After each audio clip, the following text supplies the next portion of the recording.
This will be my second time trying to talk about this. Didn't come out right the first time. It's just getting too personal. And I'm using my phone camera because my camera is charging. I need to get organized with all that stuff. Have spare batteries. Well, I have spare batteries, I just don't know where anything's at anymore.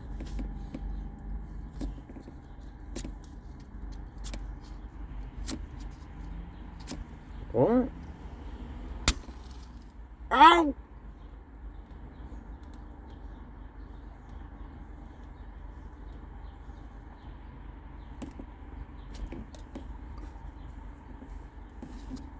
I want to talk about limerance.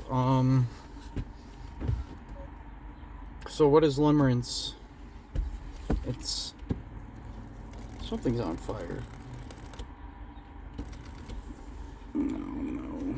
It's that plasticky label that's burning. I can smell it. Gross.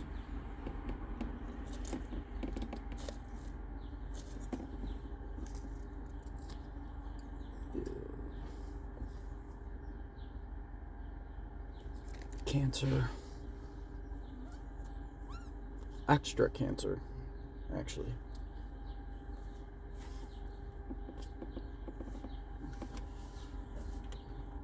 So limerance is a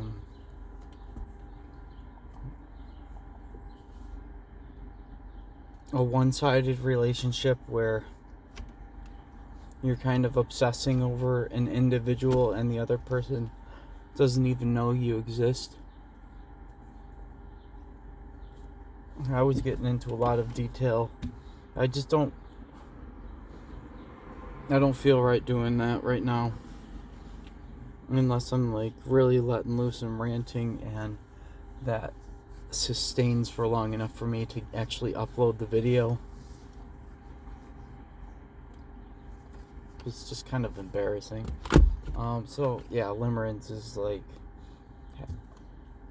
having a relationship with someone that doesn't know that you exist and only exists in your own mind.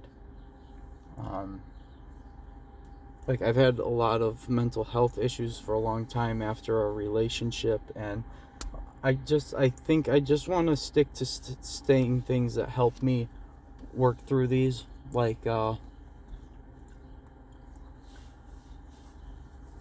say you have an ex-girlfriend and you're still connected on Facebook and you can still look at her pictures and stuff like that. It makes it really hard to move on. If you can't stop looking, I mean, this stuff is tough. Like, it's advice, you know, man. It's like a maturity thing, and you just like, you gotta live through these experiences sometimes before you learn. But if you do the best you can to go no contact, that's a concept.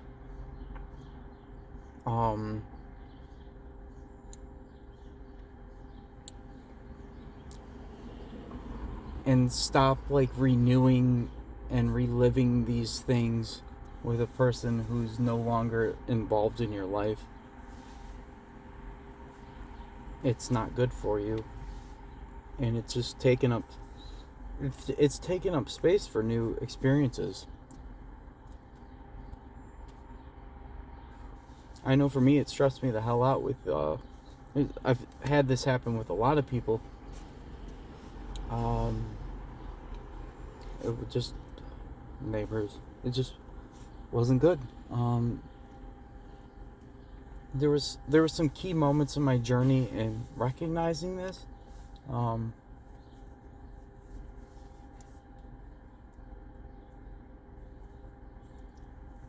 My one ex-girlfriend like blocked me on Facebook, and that was probably the best thing she could have ever done for me.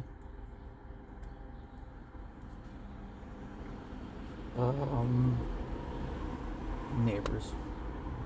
Nosy ass neighbors.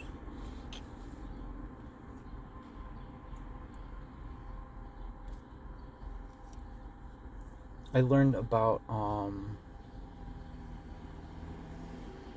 there's this guy on YouTube called Dr. K. He's a therapist uh, who talks about psychology and mental health and stuff. And he's got a YouTube channel. I think he started out on Twitch. Learned a lot. He's got a lot of great insight. He was a yogi for a while, and a nerd, and like a League of Legends player. I'm snooping. I don't usually care about what people are doing around me anymore. But I feel kind of awkward talking to myself or to a camera. That's why I'm being quiet.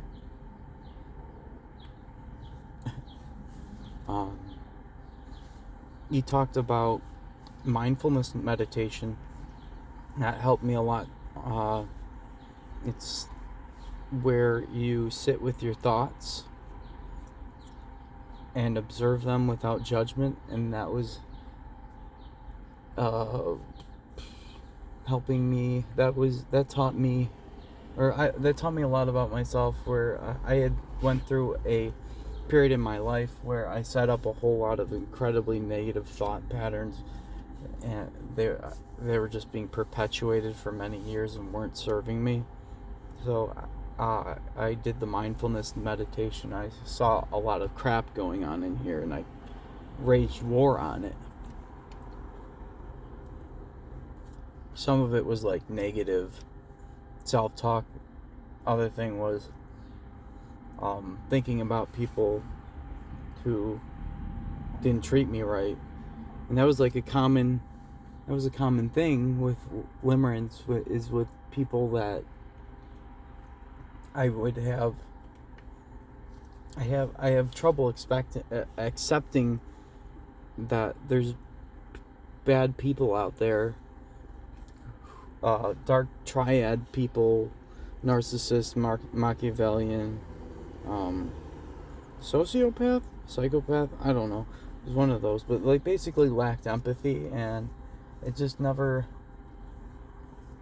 And people lacking empathy is just such a foreign concept to me, and I would just make excuses for them and be like, oh yeah, well, whatever. They're just working through something. I should give them unlimited chances for something that they want nothing to do with. So I've had this mentality shift where these are actually bad people, and it's not normal to be like this and be like that, and I can recognize that now, and I don't want them in my life. But it took jumping through many hoops to get to that point.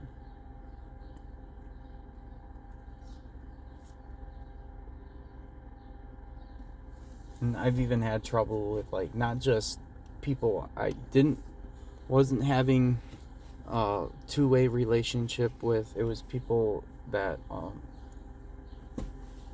I worked for companies that were the embodiment of narcissism, and it was the worst experience ever. And for people who would try to get me to lie to law enforcement and just be a scumbag be a scumbag for him, because he was a scumbag and that's how he wanted to run his business. It's a lot of the time it's this moment, something clicks, and I finally have had enough, and I stop making excuses for these people, and they're out.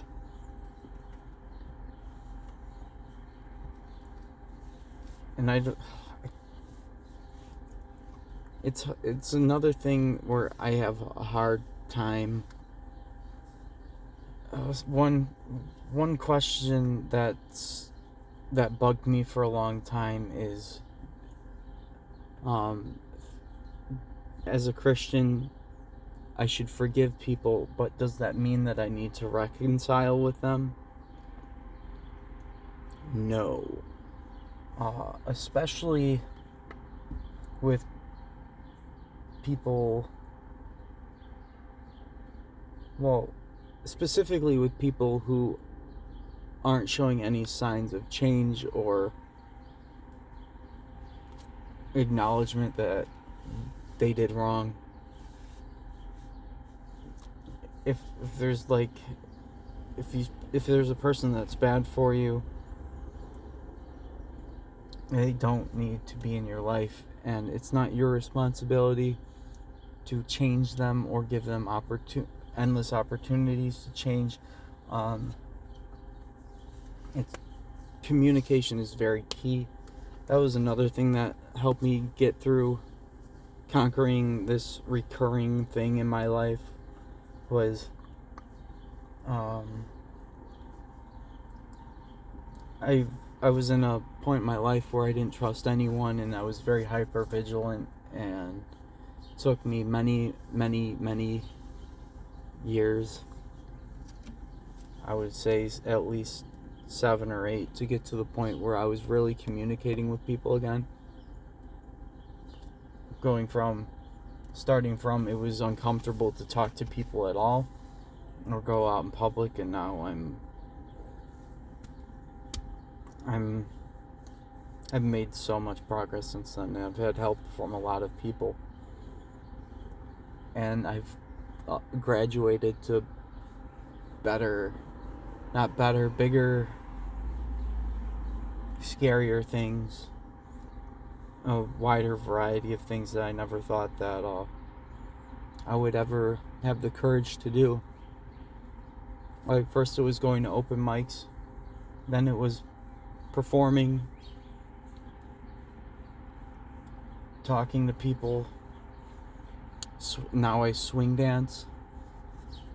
That was one thing that I was worried about, what I was talking about. I was making value judgments. My first attempt at this video, I had a lot of undercooked, immature ideas that just weren't coming out the way that I wanted them to. That weren't, they were divisive and unkind. I think I like what I just said a lot better, because I don't want to make value judgments between all these different places that played significant roles in my life, and it's okay that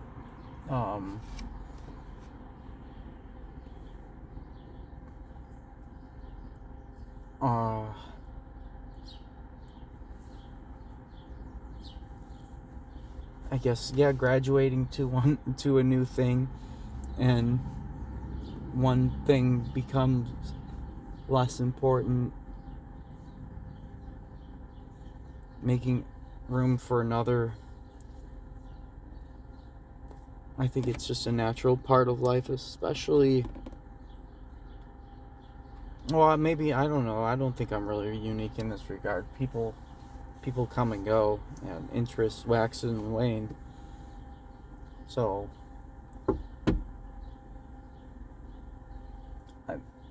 I have a tendency of being very polarized in my opinions, and that's not always the best thing. So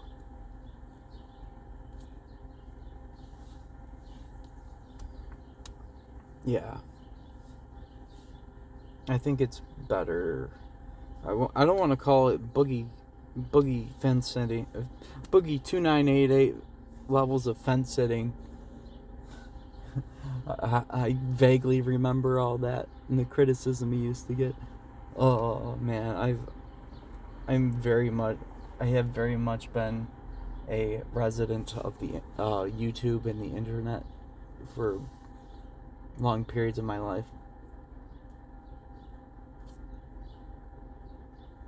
I guess that's not important, and yet another underbaked idea. It's just a thought that popped up. But yeah, took me a long time to start communicating with people again, and especially in person. That was really tough. And also accepting what other people said in their opinion, because like I'd say like, this person basically is acting funny and it's driving me mad. I want this thing, and they act like they want something, or they act friendly, but it ultimately was a charade.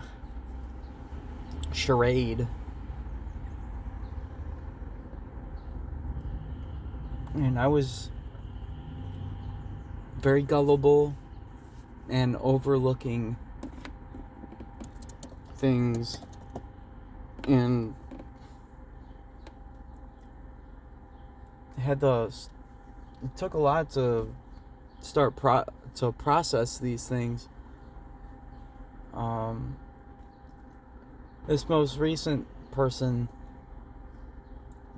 kind of like went on a rant on me, and I was like, what are you talking about? It was a lot of like really out there man-hating stuff, and it was like, I don't know, projecting their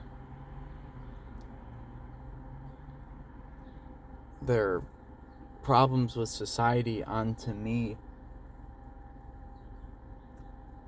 I just don't want to get too specific, but like, okay, there was I had to separate the truths from the lies and what might be going on with them. Made me cry. I've been crying a lot more lately since especially since I went to this concert. I've been crying a whole lot in a positive way. But like, that was like it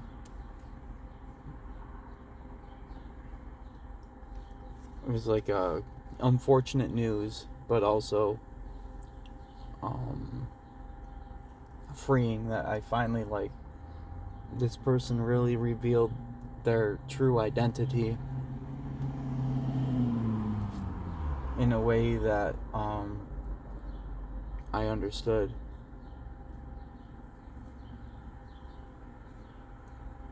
And they were trying to make me out to be a bad person for like no reason really, or nothing that was in my control. Sorry, I was born with a dick? I don't know.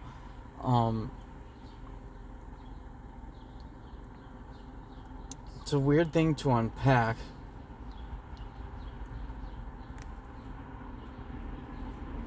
Yeah, I've been communicating with people more, and have been open to new experience with other people. Like, there's people I wanted to have relationships with that were sticking out because it just wasn't happening, and that was bothering the hell out of me, and I wasn't making space for the good people. And finally, I've been making space for them, and always in the back of my mind, I was kind of aware and had my theories that a lot of them ultimately were correct about how, like, these people's worldviews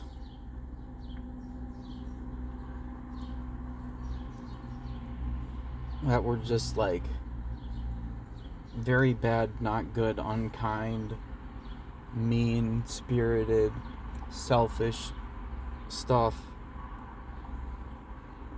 And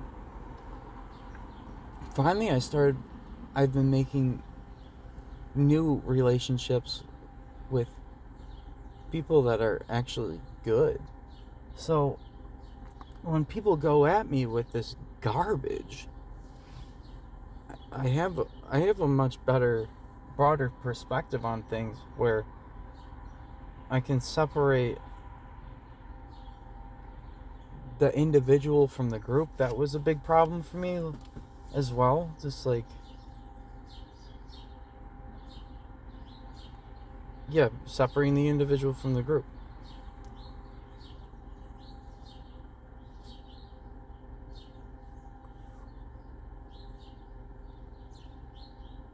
And just overcoming fear and being courageous, I guess, and confronting people that were being mean, I guess. I feel so much better now,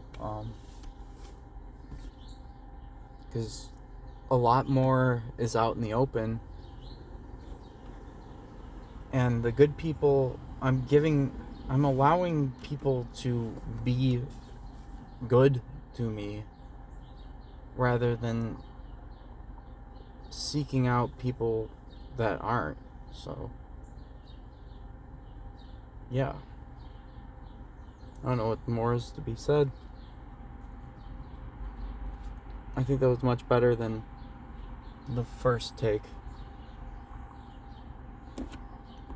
Comments, questions, and concerns, leave them in the comments, questions, and concerns, leave them in the comments below.